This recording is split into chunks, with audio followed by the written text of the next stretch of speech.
Modifying array data with indexes. Array data को हम modify कर सकते हैं इंडेक्स नंबर के ज़रिए। जिस तरह के इधर आवर एरे के अंदर मैंने 3 एलिमेंट डाल दिए हैं और आवर एरे की जो पहली इंडेक्स पे यानी सेकंड इंडेक्स पे जो एलिमेंट है उसको मैंने अपडेट किया है 45 के साथ। तो 76 की जगह पे 45 इधर रिप्लेस हो जाएगा। जब मैं इसको कंसोल डॉट लॉग करवाऊँगा तो आप लोगों को प्रिंट होके नज़र आ जाएगा 76 की जगह पे, और बाकी अरे ऐसे ही रहेगा, मतलब अरे में कोई भी चेंजिंग नहीं आएगी। आप देख सकते हैं 18, 45 एंड 99। तो इस तरीके से हम अरे को मॉडिफाई कर सकते हैं, लेकिन हम स्ट्रिंग्स को इस तरीके से मॉडिफाई नहीं कर सकते जो हमने पिछले लेक्चर्स में देखा था। सेम इसी तरीके से मायवार के अंदर जो एलिमेंट्स हैं उनको भी मैं उनको मॉडिफाई कर रहा हूँ। फॉर एग्ज़ाम्पल मैंने इधर टेस्ट के लिए माई अरे 8 दिया था तो इसने 5 एम्प्टी स्लॉट्स दिखाए थे। इसके बाद जब मैंने पहले इंडेक्स पे जो वैल्यू थी उसकी जगह पे मैंने 12 कर दिया तो आप देख सकते हैं उसने रिप्लेस करके दे दिया। मल्टी डायमेंशनल एरेज़ वो होते हैं जो एरेज़ के अंदर एरेज़ होते हैं, उनको हम मल्टी डायमेंशनल एरे कहते हैं। उनके एलिमेंट्स को हम एक्सेस इस तरह कर सकते हैं, हम 2 डायमेंशनल एरेज़ यूज़ करते हैं उनके एलिमेंट्स को एक्सेस करने के लिए। For example double bracket notation हम यूज़ करते हैं। फॉर एग्ज़ाम्पल जो ऊपर मैंने माई एरे के अंदर एरे स्टोर किए हैं तो उसको उसकी जो पहली एरे है उसकी जो सेकंड इंडेक्स है उस पे जो वैल्यू स्टोर है वो 11 है।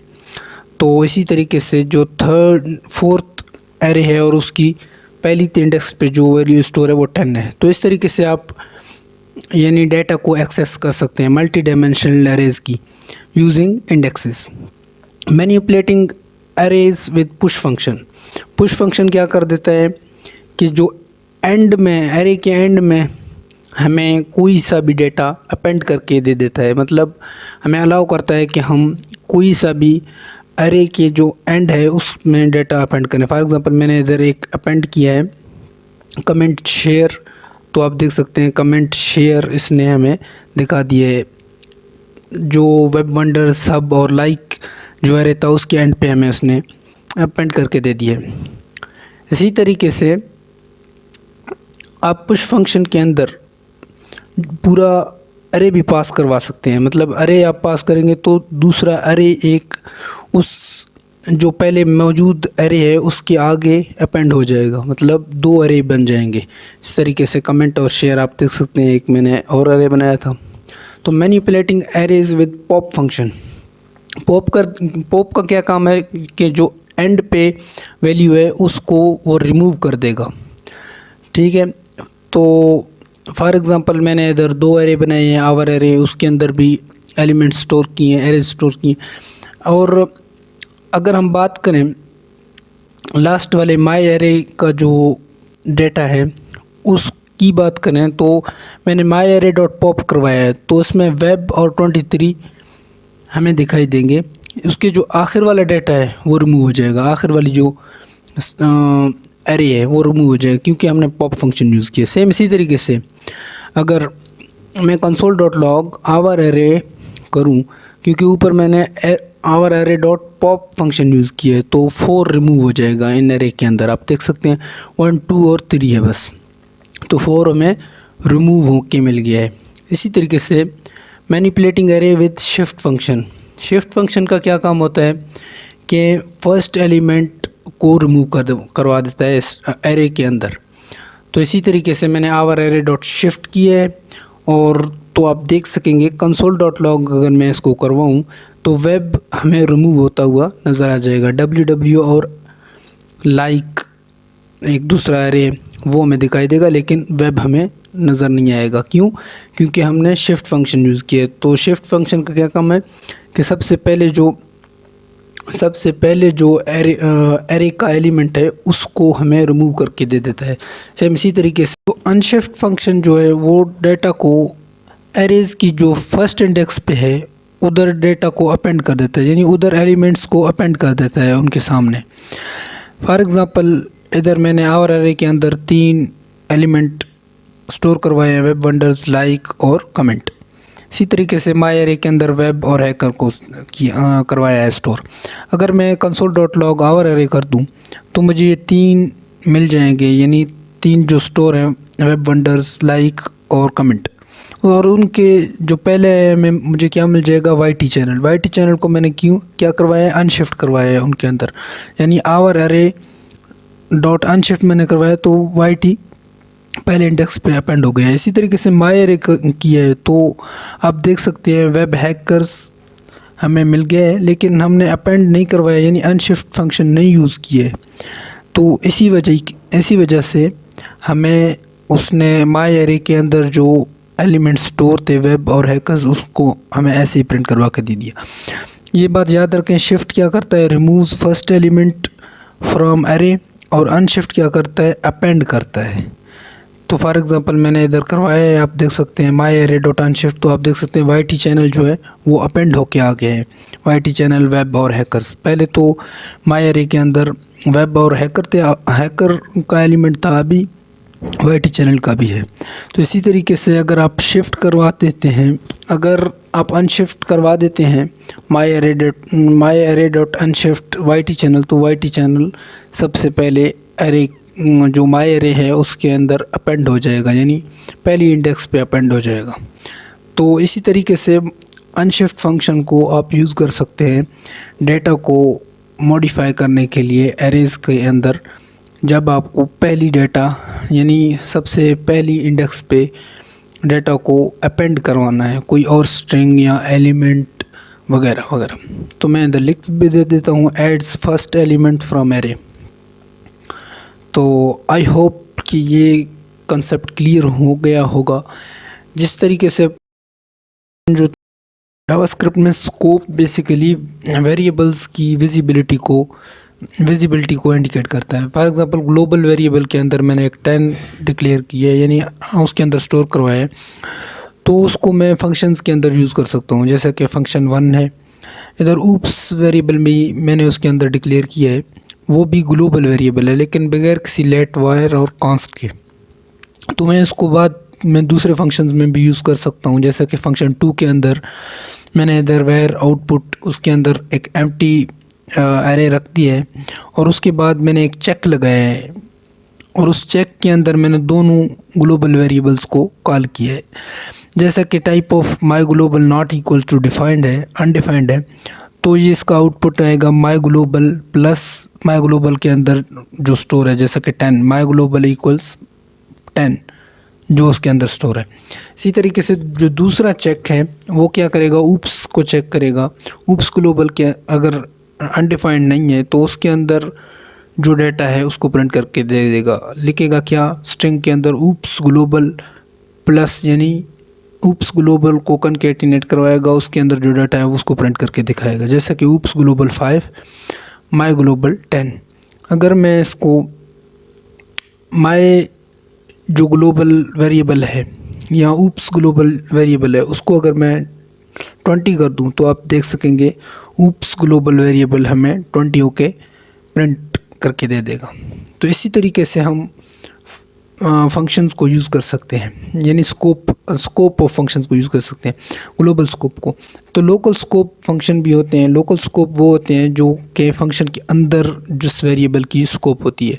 फॉर एग्जांपल माई वेयर है, तो इसको हम बाहर एक्सेस नहीं कर सकते फंक्शन की।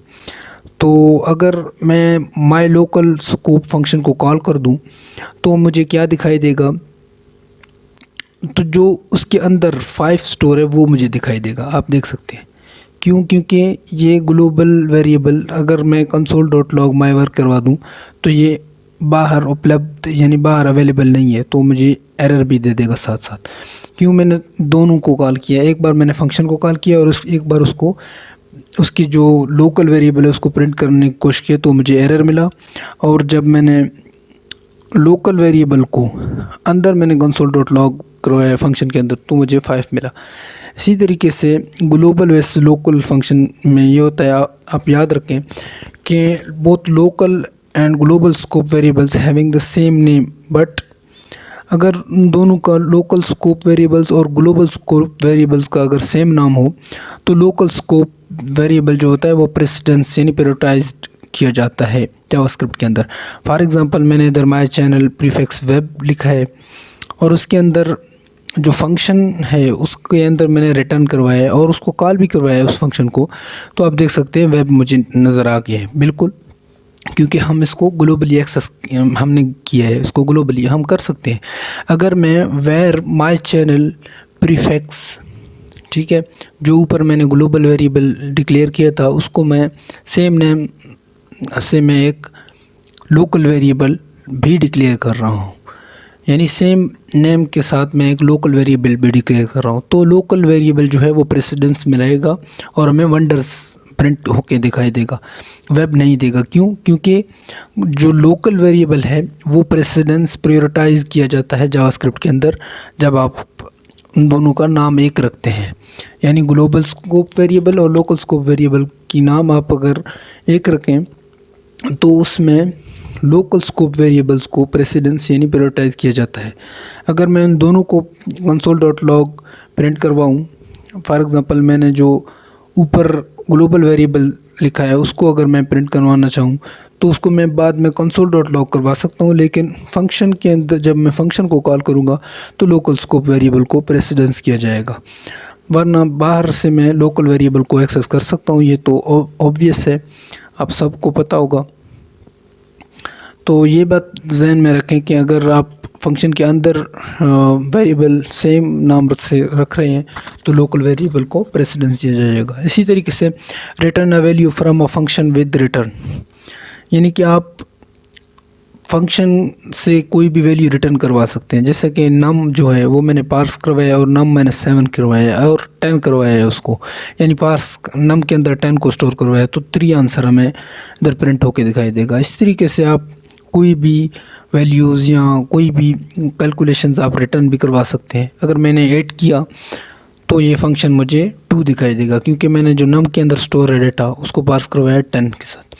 इसी तरीके से अगर फंक्शन में इधर टाइम्स 5 कर दूं और नम उसके अंदर एक आर्ग्यूमेंट्स पास करवा दूं और रिटर्न में करवा दूं नम्स टाइम्स 5 करवा दूं और उसके बाद जो नम के अंदर डाटा है मैं फंक्शन को कॉल भी कर देता हूँ, ठीक है, टाइम्स 5 फंक्शन को मैं कॉल करके और उसके अंदर नम के अंदर जो डाटा है वो मैं यानी आर्ग्यूमेंट्स पास करवा देता हूँ, तो आप देखेंगे कि ये जो नम के अंदर डाटा स्टोर होगा वो मल्टीप्लाई हो जाएगा 5 के साथ और 15 का आंसर हमें मिल जाएगा।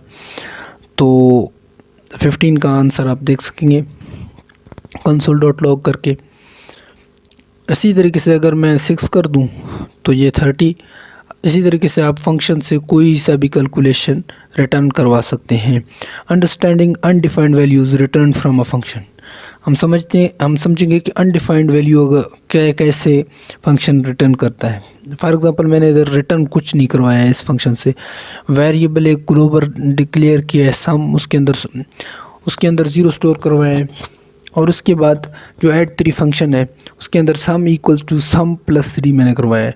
अभी इसको मैंने जब कॉल किया है देखेंगे ये मुझे अनडिफाइंड दिखाई देगा। क्यों? क्योंकि इसके साथ मैंने कोई चीज़ रिटर्न नहीं करवाई है। इसी वजह से जब आप फंक्शन को रिटर्न नहीं करवाते हैं कोई चीज़ तो अनडिफाइंड दिखाई देता है। अगर मैं रिटर्न कर दूँ तो देखेंगे आप सम प्लस 3, यानी फॉर एग्ज़ाम्पल मैंने उसके अंदर फंक्शन के अंदर नेक्स्ट इन लाइन फंक्शन के अंदर एरे डॉट पुश आइटम और रिटर्न उसका एरे डॉट शिफ्ट और इसी तरीके से console.log b4 plus json.stringify test array, यानी एरे को मैंने स्ट्रिंग में कन्वर्ट करवाया है ताकि इधर मैं इसको पास करवा सकूं। और इसी तरीके से console.log नेक्स्ट एरे को मैंने टेस्ट एरे, यानी यहाँ जो एरे है आर्ग्यूमेंट्स में दिया हुआ है जो कि टेस्ट एरे, इधर वेरिएबल्स भी मैंने डिक्लेयर किया हुआ है तो उधर यानी मैंने टेस्ट एरे को एज एन आर्गूमेंट मैंने पास करवाया और उसके बाद आइटम जो है वो मैंने 6 पास करवाया है। तो अगर मैं console.log करा दूं और फंक्शन को भी कॉल करवा दूं तो क्या करेगा, पुश फंक्शन का काम ये है कि जो एंड में डाटा है उसके साथ अपेंड कर देगा 6 को, और जो शिफ्ट फंक्शन है जो पहली इंडेक्स पे जो डाटा होगा एरे के अंदर उसको रिमूव करके हमें दे देगा। फॉर एग्जांपल आप देख सकते हैं console.log में बिफोर में आया है 1 2 3 4 5 और आफ्टर में आया है 2 3 4 5 6, यानी 6 उसके साथ ऐड हुआ है आफ्टर में। तो ये शिफ्ट ने हमें रिमूव करके दे दिया और पुश ने हमें अपेंड करके दे दिया, और हमने कंसोल डॉट लॉग करवाया है और एरे को हमने पार्स करवाया जेसन डॉट स्ट्रिंगिफाई को यूज़ करके, ताकि हम उसके साथ उसकी वैल्यूज़ को मैनिपुलेट कर सकें। इसी तरीके से बूलियन वैल्यूज़ भी हैं। बूलियन वैल्यूज़ का मतलब ये होता है कि ट्रू या फॉल्स या ऑन या ऑफ कंप्यूटर साइंस के अंदर। तो मैंने इधर एक फंक्शन डिक्लेयर किया है, उसका नाम रखा है वेलकम टू बूलियंस। तो उसके अंदर रिटर्न मैंने ट्रू करवाया है। तो इसका मकसद ये है कि ये जो फंक्शन है वो एक बूलियन वेरिएबल रिटर्न कर रहा है जो कि ट्रू है। अगर मैं इसको कॉल करवा दूं और साथ साथ इसके कंसोल डॉट लॉग भी अगर इसको करवा दूं, अगर इसको कंसोल डॉट लॉग भी करवा दूं तो आपको कंसोल में प्रिंट होके दिखाई देगा ट्रू। सॉरी, इसने हमें एक एरर पकड़ा दिया है, कंसोल का मैंने स्पेलिंग गलत किए थे, तो अभी ठीक किए। तो आप देख सकते हैं ट्रू का आंसर हमें इसने रिटर्न किया है। अगर मैं इसको फॉल्स कर दूं रिटर्न को, तो ये मुझे फॉल्स यानी बूलियन वेरिएबल रिटर्न करवा देगा। सेम इसी तरीके से conditional logic with if statement, यानी कि हम बूलियन वेरिएबल से जो लॉजिक है उसकी कंडीशंस यानी उसको इसके अंदर चेक लगा सकते हैं इज़ ट्रू। अगर इफ़ के अंदर इफ़ जो इज़ ट्रू है उसके अंदर हमने वेरिएबल पास करवाया है ट्रू, तो येस इट्स ट्रू हमें रिटर्न होके नज़र आ जाएगा। अगर हमने फॉल्स पास करवाया है तो हमें रिटर्न हो जाएगा नो इट्स फॉल्स। तो इसी तरीके से आप बूलियन वेरिएबल को आर्ग्यूमेंट्स में पास भी करवा सकते हैं और उसके बाद उसको चेक भी करवा सकते हैं। अगर वो कंडीशन ट्रू है तो येस इट्स ट्रू आएगा, अगर फॉल्स होगा तो क्या करेगा, नो इट्स फॉल्स हमें दिखाई देगा। इसी तरीके से आप ट्रू भी कर सकते हैं। अगर मैं ट्रू कर दूं तो येस इट्स ट्रू आपको प्रिंट होके दिखाई देगा। इसी तरीके से अगर मैं एक और फंक्शन बनाऊं प्रैक्टिस के लिए, for example function my true और फॉल्स, उसका नाम रख देता हूँ और उसके अंदर मैं वाज दैट ट्रू एक वेरिएबल या आर्ग्यूमेंट्स पास करवाता हूँ और उसके अंदर ब्लॉक के अंदर मैं एक इफ स्टेटमेंट लगाता हूँ। अगर वाज ट्रू जो आर्ग्यूमेंट है वो अगर यानी ट्रू हो गया, और यानी ये कंडीशन इफ़ का ट्रू हो गया, तो मुझे रिटर्न करके दे दो क्या चीज़, yes it was true. Okay, वरना अगर ये नहीं हुआ तो मुझे रिटर्न करके दे दो जो फंक्शन का रिटर्न है, जो अंदर इफ़ स्टेटमेंट के अंदर रिटर्न है वो इफ़ स्टेटमेंट की है। अगर इफ़ स्टेटमेंट का जो कंडीशन है वो ट्रू होता है तो येस इट्स ट्रू आएगा। जैसा कि मैंने इधर ट्रू पास करवाया है, तो अगर कंसोल डॉट लॉग करवा दूँ तो इफ़ स्टेटमेंट के अंदर जो डाटा है येस इट्स ट्रू, तो वो मुझे प्रिंट होकर दिखाई दे रहा है। अगर मैं इसको फॉल्स करवा दूँ तो इफ़ स्टेटमेंट के बाहर जो डाटा है जो फंक्शन रिटर्न कर रहा है मुझे येस दैट वाज ट्रू, तो वो मुझे रिटर्न होके दिखाई दे रहा है। येस दैट वाज फॉल्स होगा, सॉरी मैंने ट्रू दिया था, तो मैंने इधर दिया नो दैट वाज ट्रू, तो देख सकते हैं कि उसने हमें प्रिंट करके दे दिया। इसी तरीके से कंपैरिजन विद इक्वलिटी ऑपरेटर भी होते हैं। फॉर एग्जांपल फंक्शन है टेस्ट इक्वल और उसके अंदर आर्ग्यूमेंट है वैल, अगर वो इक्वल्स का मतलब क्या है कि ये इक्वल है, 12 इक्वल है। सिंगल इक्वल का मतलब क्या है कि 12 के अंदर स्टोर है, हम वैल्यू उसको असाइन कर रहे हैं। तो अगर मैंने इधर console dot log test equals 10 करवाया है तो ये नॉट इक्वल दिखा रहा है। क्यों? क्योंकि वैल के अंदर जो डाटा है वो 10 स्टोर है और वो इक्वल यानी बराबर नहीं है 12 के। अगर मैं 12 करवा दूँ टेस्ट इक्वल के अंदर यानी वैल के अंदर मैं 12 का डाटा स्टोर करवा दूं तो कंडीशन ट्रू हो रहा है, वैल इक्वल ट्रू हो रहा है, 12 हो रहा है, तो रिटर्न हमें इक्वल मिल रहा है। तो इसी तरीके से यानी आप कंपैरिजन कर सकते हैं। Comparison with strict equality operator, strict equality कैसे होते हैं कि जो ट्रिपल इक्वल यूज़ होते हैं उसमें, अगर आप ट्रिपल इक्वल यूज़ करेंगे तो उसको हम स्ट्रिक्ट इक्वलिटी कहते हैं। फॉर एग्ज़ाम्पल अगर ट्रिपल इक्वल आप 3 करवा दें तो ये नंबर्स तो ये ट्रू हो जाएगा। अगर आप यानी ट्रिपल इक्वल्स दे दें और 3 करें और एरे के फॉर्म में दे दें तो ये फॉल्स हो जाएगा। तो अगर आप डबल इक्वल्स देंगे तो ये ट्रू हो जाएगा, यानी कि जो एरे है वो नंबर में कन्वर्ट हो जाएगा। तो इस तरीके से वेरिएबल का टाइप स्ट्रिक्ट वेरिएबल में आप चेंज नहीं कर सकते। आपने वही टाइप देना है जो वो टाइप आपने पहले बताया है, वरना वो कंडीशन फॉल्स होगा। For example well if equals मैंने 3 करवाया है और अगर मैं इधर इसको पास करवा देता हूँ, यानी कि टेस्ट console.log टेस्ट स्ट्रिक्ट के अंदर आर्ग्यूमेंट्स जो आर्ग्यूमेंट है वो मैं 10 पास करवाता हूँ तो नॉट इक्वल है।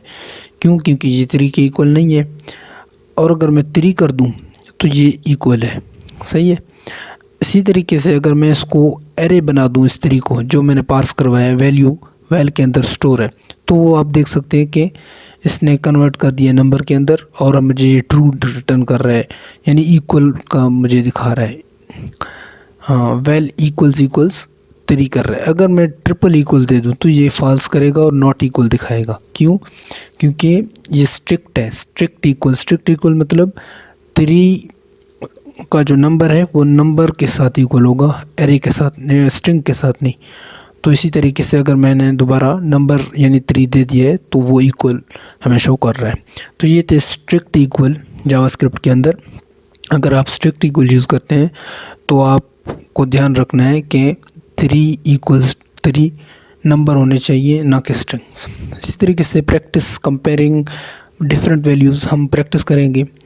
तो फंक्शन कंपेयर इक्वलिटी के अंदर मैंने ए बी आर्गूमेंट पास करवाए हैं और इफ़ ए इक्वल्स बी करवाए हैं तो आप देख सकते हैं इक्वल हमें दिखाई दे रहा है, क्योंकि मैंने 10 और 10 स्ट्रिंग पास करवाया। अगर मैंने ट्रिपल इक्वल दिए हैं स्ट्रिक्ट इक्वल तो नॉट इक्वल आ रहा है। क्यों? क्योंकि 10 मैंने जो दूसरा दिया था वो स्ट्रिंग था, इसी वजह से स्ट्रिक्ट इक्वल्स हमें फॉल्स रिटर्न कर रहा था। सेम इसी तरीके से अगर इफ़ वैल्यू नॉट इक्वल्स में कर दूँ, यानी इनइक्वलिटी ऑपरेटर यूज़ कर दूँ, इक्वल्स टू 99 कर दूँ, तो आप देख सकते हैं नॉट इक्वल आएगा। क्यों? क्योंकि 10 का जो आर्ग्यूमेंट हमने पास करवाया है वो 99 की इक्वल नहीं है। तो अगर मैं 99 कर दूँ तो वो बिल्कुल ट्रू हो जाएगा और मुझे इक्वल दिखाई देगा। इसी तरीके से comparison with strict inequality operator, मैंने टेस्ट फंक्शन के अंदर वेल आर्ग्यूमेंट पास करवाया और if val not equals to 18 तो आप देख सकते हैं नॉट इक्वल, क्योंकि जो 10 आर्गूमेंट मैंने पास करवाया वो नॉट इक्वल टू 18 है। इसी तरीके से अगर 18 कर दूँ तो ये ट्रू हो जाएगा और इक्वल हमें रिटर्न करके दे देगा जो कि फंक्शन रिटर्न कर रहा है। तो comparison with logical and operator, तो इसी तरीके से टेस्ट ग्रेटर देन फंक्शन के अंदर मैंने वेल पास करवाया। अगर val greater than equals to 100 हुआ तो हमें ओवर 100 दिखाई देगा। अगर वेल ग्रेटर देन 10 हुआ तो 10 और अंडर दिखाई देगा, क्योंकि 10 था तो 10 और अंडर हमें दिखाई दिया। अभी मैंने 100 कर दिया तो ओवर 10 हमें दिखाई दे रहा है। अगर मैं ओवर 101 कर दूं तो ओवर 100 हमें दिखा रहा है। इसी तरीके से आप ऑपरेटर्स को, यानी लॉजिकल ऑपरेटर्स को यूज़ कर सकते हैं, कंपैरिजन उनका कर सकते हैं। सेम इसी तरीके से कंपैरिजन विद ग्रेटर देन और equal to operator, greater than और इक्वल टू ऑपरेटर भी कर सकते हैं। Test greater than equal function के अंदर वेल मैंने पास करवाया, val greater than equal to 20 करवाया। अगर मैं रिटर्न कर दूं 20 और ओवर, मतलब अगर वैल्यू हमारा ग्रेटर देन हुआ या इक्वल हुआ 20 के तो मुझे रिटर्न करवा दो 20 और ओवर। अगर val greater than equal to 10 हुआ तो 10 और ओवर मुझे रिटर्न करवा दो। मैंने इधर 3 कर दिया है तो क्या करेगा, लेस देन 3 रिटर्न करके दे रहा है। अगर मैंने 10 किया तो 10 और ओवर मुझे रिटर्न करके दे देगा, क्योंकि जो कंडीशन मेट होती है, ट्रू होती है, वो हमें उसके अंदर का ब्लॉक डाटा हमें मिल रहा है। तो सेम इसी तरीके से अगर 20 कर दो तो 20 और ओवर, अगर 30 कर दो तो 20 और ओवर आपको प्रिंट होकर दिखाई देता है। जो यानी कंडीशन ट्रू होता है उसकी अंदर का जो ब्लॉक डाटा है वो हमें प्रिंट होकर दिखाई देता है। Comparison with less than operator, same इसी तरीके से लेस देन इक्वल भी ऑपरेटर है। तो अगर val less than equal to 20 है तो 20 और ओवर मुझे प्रिंट करके दे देगा ये। सेम इसी तरीके से अगर जो वैल है मैं कर दूं लेस देन इक्वल्स टू 10 तो ये मुझे 10 और लेस देन दिखाई देगा। अगर मैं इसको कर दूं यानी ना छोटा भी करूं यानी ज़्यादा कर दूं 20 से भी या 10 से भी तो मोर देन 10 हमें नज़र आएगा। फॉर एग्ज़ाम्पल मैंने 2 पास करवाया तो 20 और लेस मुझे दिखाई दे रहा है। 20 अगर मैंने पास करवाया तो 20 और लेस, मतलब जो वैल है वो लेस देन या इक्वल टू 20 है। अगर मैंने 22 करवाया है तो मोर देन ला रहा है। क्यों? क्योंकि ना पहला कंडीशन ट्रू ना सेकंड कंडीशन ट्रू, तो थर्ड कंडीशन एल्स में है, यानी डिफ़ॉल्ट कंडीशन हमें इसने प्रिंट करके दे दिया more than 10। In comparison with logical and operator, तो फंक्शन है उसके अंदर टेस्ट लॉजिक नाम है और वैल उसको मैंने आर्गूमेंट पास करवाया है। अगर val less than equal to 50 and दूसरा जो कंडीशन क्या है val greater than equal to 25 तो रिटर्न यस करवा दो वरना नो। तो मैंने 30 पास करवाया तो आप देख सकते हैं कि मुझे यस दिखाई दे रहा है। क्यों? क्योंकि ये 50 से कम है और 25 से ज़्यादा है। इसी तरीके से 55 करवा दिया है तो नो दिखाई देगा। क्यों? क्योंकि ये 50 से भी ऊपर है और 25 से भी ऊपर है, इसी वजह से हमें नो दिखाई दे रहा है। तो कंपैरिजन विद लॉजिकल और ऑपरेटर के साथ आप और भी देखेंगे हम कैसे हम लॉजिकल और ऑपरेटर को यूज़ कर सकते हैं। अगर वैल लेस देन 10 हुआ तो रिटर्न कर दो आउटसाइड, अगर ग्रेटर देन 20 हुआ तो आउटसाइड हमें रिटर्न करवा दो। अगर ये दोनों कंडीशन मेट नहीं होते तो इनसाइड, तो मैंने 10 करवा दिया तो ये इनसाइड उसने हमें दिखा दिया है। और अगर मैं 50 कर देता हूँ तो आप देख सकते हैं आउटसाइड मुझे दिखा रहा है, क्योंकि जो पहला कंडीशन है वो मेट हो रहा है। और अगर मैं 2 करवा दूँ तो भी आउटसाइड, क्योंकि दूसरा कंडीशन या पहला कंडीशन हमारा ट्रू हो रहा है। इसी तरीके से ये आउटसाइड दिखा रहा है। और अगर मैं if val equal greater than less than 10 and val greater, यानी वैल के अंदर जो स्टोर है वो ग्रेटर है 20 से, तो हमें आउटसाइड दिखा दो, वरना हमें क्या कर दो इनसाइड दिखा दो। तो अगर ये मैंने 2 पास करवाया तो उसने आउटसाइड दिखाया है। क्यों? क्योंकि ये जो ऊपर वाला कंडीशन है वैल लेस देन 10 और वैल ग्रेटर देन 20 वो मैट नहीं कर रहा है। और अगर मैंने 12 करवाया है तो ये मुझे इनसाइड दिखा रहा है। क्यों? क्योंकि ये जो कंडीशन है वो मैट नहीं हुई। इस तरीके से एल्स स्टेटमेंट भी है। एल्स स्टेटमेंट भी सेम काम करता है। अगर एक कंडीशन मैट करता है वैल ग्रेटर देन 5 है तो बिगर देन 5 हमें ये प्रिंट करके दे देगा। अगर वैल लेस देन इक्वल्स 5 है तो हमें 5 और स्मॉलर दिखाई देगा, रिटर्न करके दिखाई देगा रिज़ल्ट में। और अगर ये दोनों कंडीशन नहीं मेट करते हैं तो हमें रिज़ल्ट में एम्प्टी एरे दिखा देगा। तो मैंने 2 पास करवाया तो 5 और स्मॉलर हमें दिखाई दी है उसके अंदर, क्योंकि उसका कंडीशन ट्रू था। वरना अगर हम दूसरा इफ़ को हटाकर एल्स लगाएं और मैं इधर 2 को हटाकर इसको कर देता हूँ 6, तो आप देखेंगे बिगर देन 5 मुझे नज़र आ रहा है। क्यों? क्योंकि पहला कंडीशन मेट हो गया, ट्रू हो गया, तो हमें बिगर देन 5 नज़र आ रहा है। और अगर सेम इसी तरीके से एल्स इफ स्टेटमेंट भी है। इफ़ स्टेटमेंट के बाद एल्स इफ स्टेटमेंट भी है। अगर इफ़ पहला कंडीशन है वैल ग्रेटर देन 10, दूसरा कंडीशन है वैल लेस देन 5 और उसके अंदर डाटा है, तो अगर मैं 7 पास करवा दूँ उसके अंदर तो बिटवीन 5 एंड 10 आ रहा है। क्यों? क्योंकि जो एल्स रिटर्न कर रहा है फंक्शन में वो दिखाई दे रहा है, क्योंकि जो दोनों ऊपर कंडीशन थे वो ट्रू नहीं है, इसी वजह से। और अगर मैंने 2 to 3 कर दिया तो ग्रेटर देन 10 आ रहा है। क्यों? क्योंकि पहला कंडीशन मेट हो गया। इसी तरीके से अगर मैं जो दूसरा इफ़ स्टेटमेंट था उसके अंदर एल्स इफ लगा दूं और नीचे मैं एक एल्स लगा दूं और उसके अंदर जो रिटर्न डेटा है फंक्शन वाली वो मैं इसके अंदर ला दूं, तो क्या हो जाएगा कि अगर दोनों कंडीशन नहीं मेट करते तो मुझे एल्स दिखाई देगा। फॉर एग्ज़ाम्पल इधर तो मैट किए हैं तो उसने ग्रेटर देन दिखाया। अगर मैं 2 कर दूं तो ये दोनों मैट नहीं कर रहे हैं, अगर मैं 122 कर दूं तो पहला कंडीशन मेट हो रहा है, वो ग्रेटर देन 10 आ रहा है कंसोल डॉट लॉग की। और अगर मैं ये ऐसा एक कंडीशन दे दूं, यानी आर्गुमेंट्स पास करवाऊं जो दोनों कंडीशंस ट्रू ना हो, तो मुझे एल्स में बिटवीन 5 एंड 10 नज़र आएगा।